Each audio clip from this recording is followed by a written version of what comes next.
How's it going, everybody, and welcome to Just Nobody's Podcast. I'm your host, Ryan. And I'm your host, Daniel. And today we're doing a podcast. Woo! If you're new to the channel, please smash that subscribe button, hit the like button, comment what you guys want us to talk about next. I'm sorry for yelling. I'm just so excited to let's get into this podcast. Yeah. Let's go versus. Okay, Versus go first. for it. Okay. Wait. Yeah, let me just give people a little preface of what we're going to do today, okay? Oh, okay. We're going to start off with some news, okay? Then we're going to move on to something else. We're going to start off with verses. Then we're going to move on to news, okay? Yeah. Then we're going to talk about the crazy theories and fun facts that you guys all want to see. It's going to be in this podcast, so stay tuned because it's going to get lit.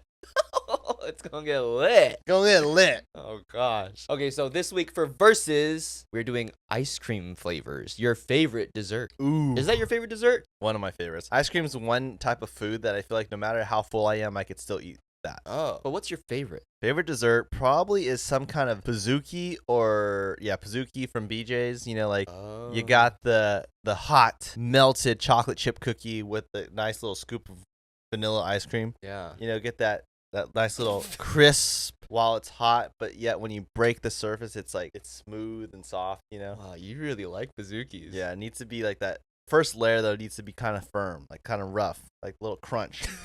Okay, first one. Cookie dough ice cream versus butter pecan ice cream. I feel like I know your answer to this. Okay, cookie dough or what? Or butter pecan.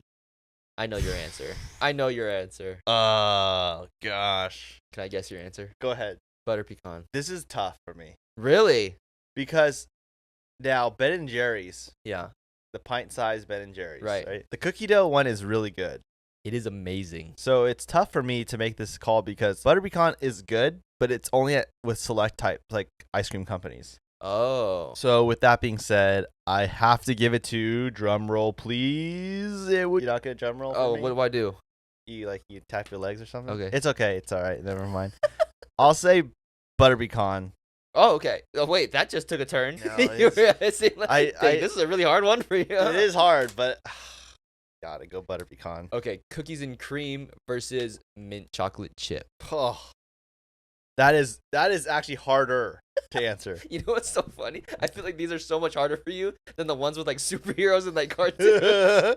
Okay, let me explain my answer here, okay? Yeah. So cookies and cream, I grew up, at the age of 5 years old, Right. 6 years old, having cookies and cream religiously Yeah. till I was about 13 or 14 years old. Oh. For some reason, when I got to high school, I started getting mint chip a lot. Or like middle school, I started getting mint chip a lot. Oh. And then from like middle school all the way up to like graduating college, I was always getting mint chip. But I would sprinkle some butter pecan and cookies and cream throughout and cookie dough throughout that. Yeah. But I have to say, oh gosh, cookies and cream, okay, goes down easy. Nope, not many repercussions. But for some reason, mint chip, right? Yeah. I do have to pay a little bit of a price when I eat that, along with everyone that is around me. So for the greater good, I think I'm gonna go Oreo cookies and cream. Wow. So mint chip kind of gets the gut going. Yeah. Okay, pistachio versus strawberry. Pistachio versus strawberry. This is also an easy one. This is an easy one. Yeah. Okay. I'll just give a quick little breakdown. It's similar to mint chip, okay? So back to strawberry. Strawberry. So strawberry ice cream, for whatever reason, it just gives me the worst time in the bathroom. Really? If I eat strawberry ice cream right now, Uh-huh. in like 10-15 minutes, I will be in the bathroom, like running. That quick. Yeah, I mean, I'm running to the bathroom, and then it's running. Oh, okay. So you hear me? Yeah. So pistachio. Okay, Rocky Road versus Neapolitan. Now, for everyone who doesn't know, Neapolitan is like chocolate, vanilla, and strawberry mixed into one. You know the answer after you just said strawberry. It's Yeah. Rocky Road. Okay. It's Rocky Road. Is there strawberry in Rocky Road? No, right? No, Rocky Road's like the peanut butter one. It's got like peanuts in it, doesn't it? What? Rocky No, Road. no. Buddy, hold on a little What? bit. Rocky Road Okay. don't got no peanuts in it. Really? What are you talking about? Rocky Road, isn't it like chocolate, marshmallows, and vanilla?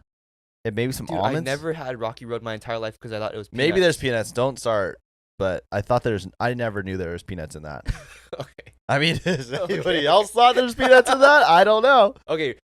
just straight up chocolate ice cream Okay. versus straight up coffee ice cream. Ooh. Okay, so I've been recently trying not to drink caffeine. Yeah. The last 2 years, I've been staying away from caffeine. So from that point alone, I would have to go chocolate. But obviously, coffee is great. But I think Right. a good chocolate scoop of ice cream where you get the little icicles in it, where you get that little crunch when you bite into it, yeah. that's really good. I feel like both of those flavors really will get your guts going, though. More so more so coffee, Coffee. though. Coffee will really get the, Yeah. you know. Okay. French vanilla versus birthday cake. Birthday cake. Really? What are you talking, fast? dude? I'm like, You just asked the most boring flavor versus such an exciting, let me tell you something, okay, about vanilla. Vanilla. Yeah, justify vanilla. Even though, okay, that's a lame answer, but let me tell you, it's a good lame answer. Sure. Okay, it's vanilla ice cream beats a lot of flavors. Well, you could argue without vanilla ice cream, especially you would. French vanilla. Just wait a second. Okay? No, French vanilla. I'm trying to justify your answer. Okay. So vanilla, sure, it's like Iron Man. Without Iron Man, you wouldn't have the MCU. Okay. Sure. Yeah. Yeah. Okay. Without vanilla, you don't got no birthday cake. Okay. Okay. But it's just like that saying, right? Vanilla walks so birthday cake can run. Am I wrong? Isn't that the saying? Sure. Okay, I'll accept your birthday cake, but French vanilla is good. That's like Sure, back when it was okay. At least it's not regular vanilla; it's French vanilla. I don't know the difference, but there's a difference. Then okay? why even bring it up if you don't know the difference? What's the point There's of a that? difference, and that's it. What difference? French vanilla is a little bit like more yellow. Oh, so it's a color difference. No. It tastes different too. What? Like what? I don't know. Next one. Next one. Okay, this is the last one. Now we're going a little different for this one. Okay. Okay. Baskin Robbins versus Ben and Jerry's. Baskin Robbins versus Ben and Jerry's. Yes, I feel like Ben and Jerry's has some great flavors. Don't get me wrong, right? You got your cookie dough, you got your PB and J, whatever one. Uh-huh. You got your fish one, whatever. Yeah, the fish food, the Yeah, Cherry fish Garcia, But at the end of the day, Chunky Monkey. Baskin Robbins is just home. Oh. You just got to go home sometimes. You just got to get that 31 flavors. That's crazy. I feel, dude, I'd rather have Ben and Jerry's all day. All day. See, You don't see Baskin Robbins selling pints of their ice cream in grocery stores. Yeah, they do. Where? At Ralph's? No, they don't. Dude. Well, let me tell you something. Dude, just say you're wrong because you can go to Ralph's right now. But let me tell you, Ben and Jerry's is better. Like I said, right? Baskin Robbins is a classic place to go. Yeah. Now, sometimes when something's a little extra, something you got too many ingredients in the pot, it just makes the soup taste not as good. We're not talking about soup. But you know what I mean? What I'm trying to say? No. Sometimes Ben and Jerry's got a little too much going on, a little too many little So crunchy bits. Hang on a second now. So you would pick Baskin Robbins cookie dough over Ben and Jerry's cookie dough? You know what? To be honest with you, I can't even remember how Baskin Robbins cookie dough Let me tastes. tell you, that's a sign then, because you didn't like But it. maybe I just never got it. You definitely had it. I don't know. Okay, comment what you It's guys like think. it's like your whole French vanilla thing. You don't know what the heck the difference is. Okay, fair. So, what I was trying to get at, if you just let me finish. All you wanted to say was you wanted to go home. No. Baskin Robbins. Okay, listen to me. Okay, sometimes when someone like Ben and Jerry's is great and all, right? Yeah. Very extravagant, very a lot of stuff going on, right? Sure. But sometimes it's nice to be able to go to a place and just get ice cream, right? Just the flavor and the ice and the cream. You know what I'm trying to say? Just the ice. No. And the flavor. Yeah. So what I'm trying to say is, now take away the cookie dough.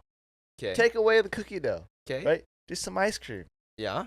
Ben and Jerry's versus Baskin Robbins. Now you take out the little nuggets. Okay. Right? Yeah. What's better? Ben and Jerry's. You're lying. What makes Ben and Jerry's cookie dough good is the way they are able to have the cookie dough in it. But the ice cream is also very good. It's pretty bland. The ice cream is bland? It's pretty bland. What ice cream is bland? If an ice cream is bland, then it's just ice. No. It's just not as good. I think the way Baskin Robbins makes their ice cream, there's more flavor to it, and it's just, I mean, like I said, you can add a bunch of stuff to an ice cream to make it like taste better. Right. But take that all away, and what do you have?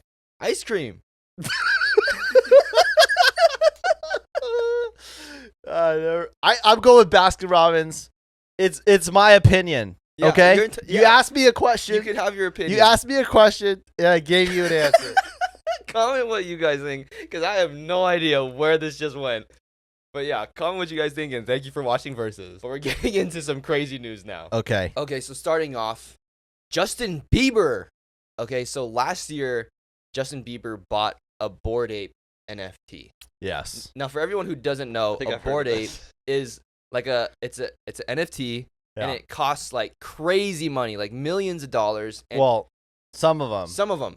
Right? But when you have one of these, you get invited to like crazy parties, like crazy yacht club parties. Yeah. So it gets you into a lot of things, but it comes with a price. Now, he spent $1.3 million on his Bored Ape last year. Yeah. Come to this year now, that Bored Ape is now worth only $60,000 compared to the $1.3 million that he paid for. I'm pretty sure it even went lower. I think it's at 50,000 now. Wow. So every day that passes, it's getting less and less. That's really bad. Like, that's a really bad investment. Well, at the time, right? Yeah. It was big news when Justin Bieber bought that. Right. Now, there's a saying, right? Bad press is good press, right? Yes. So even though he lost money, he's still being talked about. That ape is still being talked about. That is true. So in turn, it's making him money. Yeah. I'm sure there's people out there that heard the news right now and they're like, you know what? I'm going to listen to Justin Bieber. Yeah. So, hey, good for you, Justin. And you know what? It's cheaper now. It's cheaper now. Like, they could get a Bored Ape for cheaper now, probably, than they did last year. Yeah. So maybe he should buy another one. Okay, so another crazy piece of news this week. In Louisiana, the state senator has made a new law that has to have any kid 16 and under to get actual permission and consent from their parents to use social media. So all social media apps, they need to get like consent from their parents. So what they would have to do is they have the parents like call in and say like, I give verbal consent for my child to use this app. Shut up. Or they'll send an email or they'll do like a FaceTime call. Yeah, saying, right. No, I'm serious. Yeah, right. And so like they had this law, right? I don't know if it's passed yet. They just said that this law has been made. Just okay. Is it to every time they go on their phone? No. Just signing up for the app. Okay. Okay. And if they don't do this and they get caught, it's a $2,500 fine. The kid has to pay. Or well, the family does, or whatever. Yeah. Okay. But what could be good about this, right? Yeah. They limit the amount of personal data they could get from the kids that are under 16 and under. Okay, that's good. From the apps, right? And adults can't message the kids unless they're like family or directly connected to that person. Oh, I guess that is a good thing. Right? It has like protection on it. So in a way, it's good. But what a lot of parents don't realize, right? A lot of businesses could come from social media, right? You see a lot of kids starting businesses like when they're 15, 16 on TikTok, right? Yeah. And it blows up. And then that's their career. Right. You know what I mean? Look at Charlie D'Amelio, right? Yeah. She started when 15, 16. Right. And now her family just blew up. Yeah. Like it could change lives. Interesting. It is a weird way to fix a problem. Right. Now, I don't think it's very sustainable. I don't think it's sustainable, but there's a lot of pros and cons to it. Right. It could go either way. Yeah, it could go either way. What do you guys think? Would you want your parents to be able to approve every social media app you go on? Yeah. Now, does every parent want to have to do that too? Probably not. But some probably do. Yeah. The ones that have like a helicopter propeller over their head. And thank you for watching Crazy News of the Week. Okay, so now moving on to some theories. I think it's theory time now. All right, let's hear this. So after watching Across the Spider-Verse, it leaves you with the question, why doesn't any of the characters in No Way Home glitch because they're in the wrong universe like all the characters in Spider-Verse does? Yeah, why doesn't Tobey and Andrew glitch? So there's a theory that the reason why Tobey and Andrew and all the villains don't glitch in No Way Home is because they were transferred to another universe by using magic through Doctor Strange's spell as opposed to using technology in the Spider-Verse. Because when you think about it, every time we see someone travel to another universe in the Spider-Verse, they're using technology and they never use magic. But whenever people like America Chavez travel to another universe, they never glitch because they're using magic. So the reason they don't glitch is because magic is more natural than abusing technology to travel universes. I guess it makes sense because in Spider-Verse, you don't see anyone using magic to travel dimensions. Exactly. It's all like the wristband or the collider, right? It's never magic. So, technically, if Doctor Strange were to come in there, Yeah, he could help the situation. he could. He wouldn't.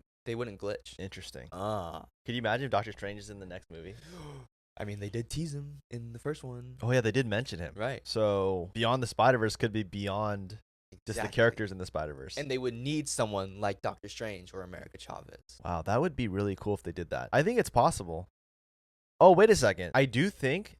Uh-huh. Oh, wait a second. Okay. Whoa. This makes a lot of sense now because back when Tobey and Andrew had Doctor Strange go into they had Tobey and Andrew go into the Marvel movies, right? Yeah.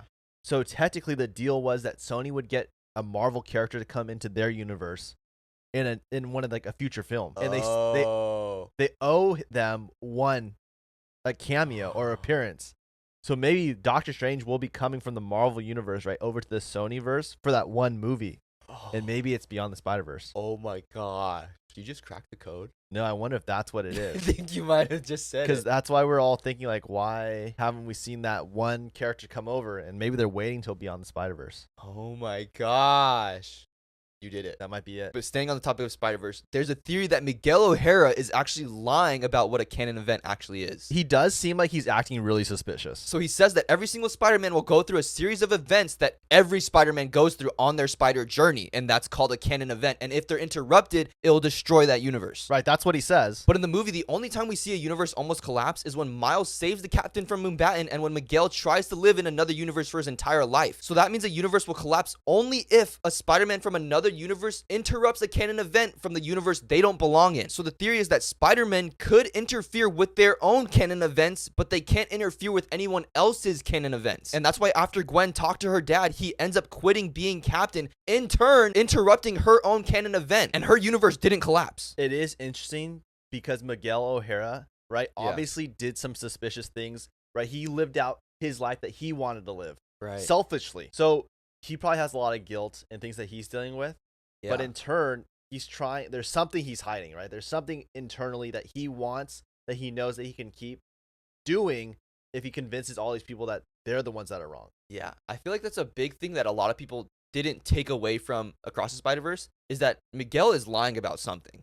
Yeah. He's not saying the whole truth. Dude, I had to take off my watch because literally I'll get these imprints on my wrist Uh-huh. that when I go to sleep, it will stay in my wrist and I'll wake up and these imprints on it. Ugh, No more. You No should more. get a new band. Yeah, probably a new band. So moving on now, I feel like we gotta do some AI movie casting. It is pretty crazy how accurate some of these AI systems are now. Right, so I asked AI, who would you cast in a live-action Ratatouille? A live action Ratatouille would be really cool. Yeah, so Linguini will be played by Michael Cera, Colette will be played by Aubrey Plaza, Emile would be voiced by Seth Rogen, and Remy would be voiced by Robert Downey Jr. If they got Robert Downey Jr., that would be really good. Yeah, then Chef Gusteau will be played by Kevin Chamberlain, Chef Skinner will be Andy Serkis, and Anton Ego will be played by Ray Fiennes. I genuinely would watch this movie. Right, it's actually good. Like it would work for a live action. It would. I could see how like Andy Serkis, right? He does look like Chef Skinner. Yeah. And we know that he's played Gollum in the Lord of the Rings movie, so he kind of has that like he could be evil. You know what I mean? Not that Chef Skinner does that. But It's funny how you said Gollum, like that's the comparison. yeah. He's also Caesar in Planet of the Apes. You know, he has that. He could be small. You know, he's very animated with his movement. Yeah. So now this is the AI cast for a live-action Tangled. I feel like this is where it could get really messy. Yeah, so first Rapunzel will be played by Sydney Sweeney, Flynn Rider would be Joe Keery, Mother Gothel will be played by Selma Hayek, and the King will be played by David Harbour, and the Queen will be Marissa Tomei. I can see Joe Keery being Flynn Rider. Yeah, and the two Stabbington brothers will be Tom Hardy and Sam Claflin, and we can't forget Shorty, who will be Danny DeVito. They have to make a live action Tangled eventually. It would be so good. So good. I think that's one movie where I could see the whole cast, right? Because obviously you need a young cast. Right. Sydney Sweeney, high school Euphoria. Yeah. Right. Joe Keery, also High school. High School, Stranger Things. So it makes sense. Right. Okay, so moving on, there's crazy news. We all know what's going on with Drake. Drake is breaking the internet once again, and we are going to talk about that right now. And I'm going to shock your brain. I'm going to blow your brains out with this information. Hang on. Whoa. Do you know the theory how Drake was able to create a hologram of his younger self? Okay, how did he do that? Because he had the hologram like hand him the notebook. Yeah, so the world's going crazy right now. Everyone's seeing Drake's technologies at his concert. He's using holograms. Like we see sperm floating around the stage. We see a big hologram of Virgil Abloh on the stage with Drake. And we also see a hologram of Drake's younger self living out his childhood on stage with Drake. But this is where it's going to get really discouraging for some people because there's actually footage of the hologram leaving the stage, walking in the crowd, proving that it's not a hologram, but a real life actor who looks just like Drake when he was younger. Wait, what? Yeah, there's actually footage of him being escorted off stage, walking with security, showing that he's a real person. Or it could be that the hologram is that good that they're really going through the whole process of escorting him off the stage. Okay, this news needs to get out because everybody thinks that it's a hologram. It is crazy. I don't put it past anyone these days with the technology we have. Yeah. Right? Think about this. An airplane was invented, okay? Yeah. Back in the day, an airplane was invented. Okay. A couple years later, we go to the moon. So advancement happens quick, people. Anything is possible. I think you're getting the times mixed up. Airplanes, wasn't it pretty close to when it was the moon landing? No, I think airplanes were a long time ago. Are you sure? Are you sure? I thought it was 30, 40 years, okay, 50 years. I was going to say, I thought it was a 20-year difference. Oh, okay. Maybe like commercial airplanes. Okay, so moving on. There's a theory that people born in January are actually superior to anybody else that was born in any other month. What? So recently there was census reports done, and they found that people born in January are actually more successful than people born in any other month. And there's actually research to prove this. Let's hear the research then. So first, there's many studies done about professional athletes, and there's one thing that most professional athletes have in common, and that is that they were born in January, like Muhammad Ali, Dwayne Wade, Andre Iguodala, and Tyler Hero. And another study found that almost all the successful people in our history of the world were actually born in January, like Stephen Hawking, Martin Luther King Jr., Jeff Bezos, Isaac Newton, Benjamin Franklin. Also, all the top 5 wealthiest CEOs across the world are all born in January. They were all born in January? And the third study found, which is so crazy, that most creative people were born in January, like actors, actresses, and musicians. Elvis Presley, David Bowie, Oprah Winfrey, Steve Harvey, Nicolas Cage, Zayn Malik, Alicia Keys, Justin Timberlake, and there's so many more that were born in January. It's creepy. Dude, January is OP. It is crazy, though, if you look at the list. All the names on these, like, January birthdays, they are so influential. That is crazy. It's kind of scary. Okay, so comment if your birthday is in January because technically you're next in line for being the most successful. You're coming up. Okay, so moving on. This is going to be very controversial. Whoa. But it's not controversial in the sense of that there's history and there's proof behind this. It's not made up. Oh. There's actual documentation behind it, and yet we still listen to the false news. I like these kinds of things. Do you know the dark theory about breakfast? No. So we all know growing up, our parents had us eat breakfast, and we were told that breakfast was the most important meal of the day. But what if I told you it was all a lie? Wait, what are you talking about? Like, breakfast is my thing. Okay, so back in 1920, the meat industry was really struggling to sell meat. No one was buying meat. So the meat industry went to this guy named Edward Bernays, who was in charge of like really good marketing, propaganda, basically manipulation. And they went up to Edward and asked him, how do we sell more meat? Like, our industry is dying and we need help. And Edward told him that it's impossible to convince every single person on this earth to buy meat, but we can influence certain people to get people to buy meat. So Edward knew that he could convince the doctors and pediatricians that breakfast is important. So he sent out 5,000 letters to pediatricians across the world and told them important information, why breakfast is important, why meat is so good. And they all listened. And in his own words, before Edward died, he told the world that the reason why bacon sales increased and it became such a big deal is because he did this. So breakfast is just a scam just to sell meat. Yeah, that was his job, to be able to help businesses grow. Like, he thought of out-of-the-box ideas to manipulate the audiences. It sure worked because I love breakfast. Okay, so moving on, I have another dark theory of something that we all do every day that we should stop. This is going to make you rethink your life. It's going to redefine your thought process. Your brains will be mushed out of your ears.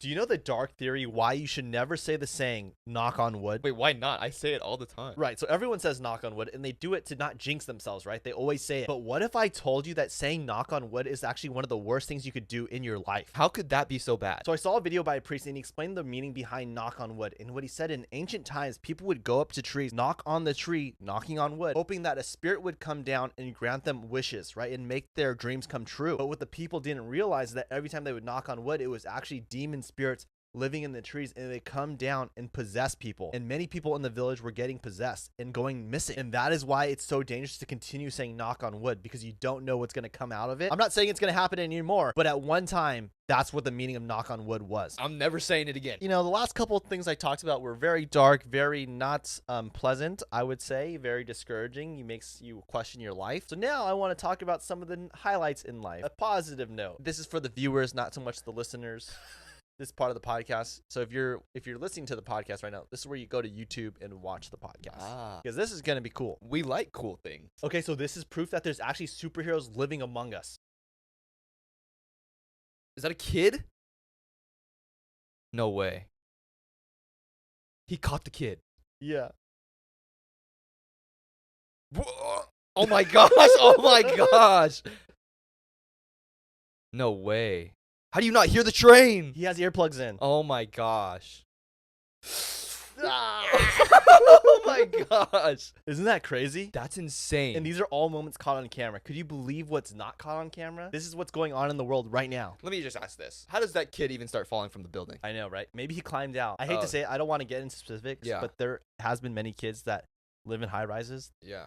And they've opened up the window and fallen out. Oh. That's why they have new things built into the windows to not let it open all the way. Oh, dude, this is crazy. Okay, so moving on, I'm going to be talking about a real life dark story. And if you get a little weirded out, I suggest maybe you rewatch last part, the last segment where it's all happy, because this story is not happy. It will make you question life itself. Question life itself. It is unsolved. So get prepared. Oh, no. Strap in. Get involved. Watch and listen to the dark story that's about to enter your ears. Let's hear it. Do you know the dark story of the Lost Boys of Pickering? No. So back in 1995 in Ontario, Canada, there was these 6 boys leaving a house party after midnight, and they decided, let's go to the marina where there's a bunch of boats and water. So they go to the marina, they find this boat, okay, and they get in this boat and they find this water tricycle, and they start taking the boat out, right, and taking the tricycle out. The next morning, the boys were never seen again. No one found them. So the police went to the surveillance footage, and there's actually footage of the boys getting on the boat and the tricycle, but then they vanish. But the story gets even darker. Wait, so what happened? So many people think that the boat that the boys stole sank, and that's how they died. But really, the boat they used was advertised as the unsinkable boat. And back in 1995, that boat was known to never be able to sink. That was the whole premise behind the boat, the marketing behind it. So the next day, the police go and try to find the boys on the water, and they can't find them. They send in the Coast Guards. They send in the military. No one could find these boys across the water. The kids' boat's GPS tracker was not being picked up on radar. They couldn't do anything about it. They didn't know what happened. And a couple months went by, and the school that the 6 boys went to, one day the principal was walking in the hallway, and he saw that one of the boys' lockers were wide open. And he said that the only people that knew the combination was him, the janitor, and the boy. And the principal said that he didn't open it and the janitor didn't open it. So it had to have been one of the boys. And all that was left in the locker was his textbooks, and he took everything out of it. If it wasn't the principal and it wasn't the janitor, it had to be the boy. Yeah, so a couple months went by again. And all of a sudden, one of the gas cans from the boat appeared on the shore, and they found it. They're like, oh my gosh, this is a gas can from the boat that the boy stole. But they couldn't find the boat, so they were like, what's going on? And then a couple months later, some pants came up on shore. It was ripped up pants with some human remains in it. And it looked like the same pants one of the boys wore the night of the party where they went missing. So they did a bunch of DNA testing on it, and they realized that the pants that the kid was wearing, it was not the same pants. The boys could be still alive. Yeah, the boys could still be alive. There's many theories going around. One theory is that there was many police reports of drug busts. So they had DEA agents that were waiting always around the marina to catch drug, deals and encounters. And what could have happened was that they were actually killed. And the boat, the tricycle, everything was taken with the drug dealers. You know what I mean? Like the drug dealers killed them. Oh. So that's what they're saying that could have happened too. So they got killed and they were just taken. Yeah. So the forums I read on Reddit and some of these people that did deep dives on the mystery said that it was very common. The DEA said that it was possible that they could have been killed. Yeah. Right. Obviously, there's always a possibility. Right. But it seems like it could be very common. So let's get into some of this news. Now, I know we weren't going to talk about this, but I decided that I'm going to talk. Oh, okay. I'm going to talk about the deepest, darkest secrets you have. The deepest, darkest secrets that I have? Yeah. Starting What is with that?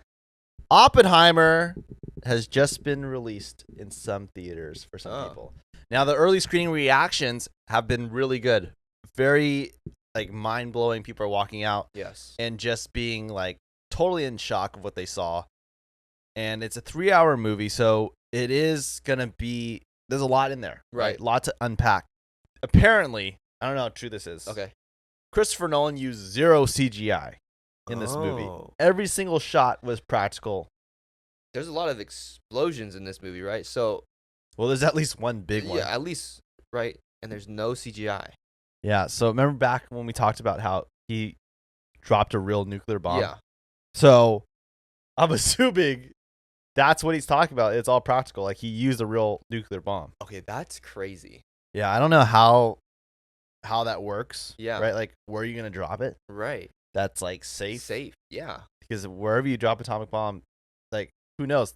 They don't really know how long the radioactive material will be there. Yeah. So I don't see where on earth is it safe to drop an atomic bomb. Right. And how do you even get approval for that? Yeah. But we are excited because Daniel and I are actually flying to Paris on Monday, and then we're going to London on Wednesday. Yeah. And we're going to be going to the different premieres for Oppenheimer, thanks to Universal and TikTok. And we're just super excited. We've never been to Paris. Never. We've never been to London. Never. We've never been to Europe. Nope. So this is just crazy. We've never been on that side of the world. Yeah. And if you have any recommendations, if you're from Paris, London, DM us. Let us know. Where's the cool restaurants to go to? Yeah. What's fun to do?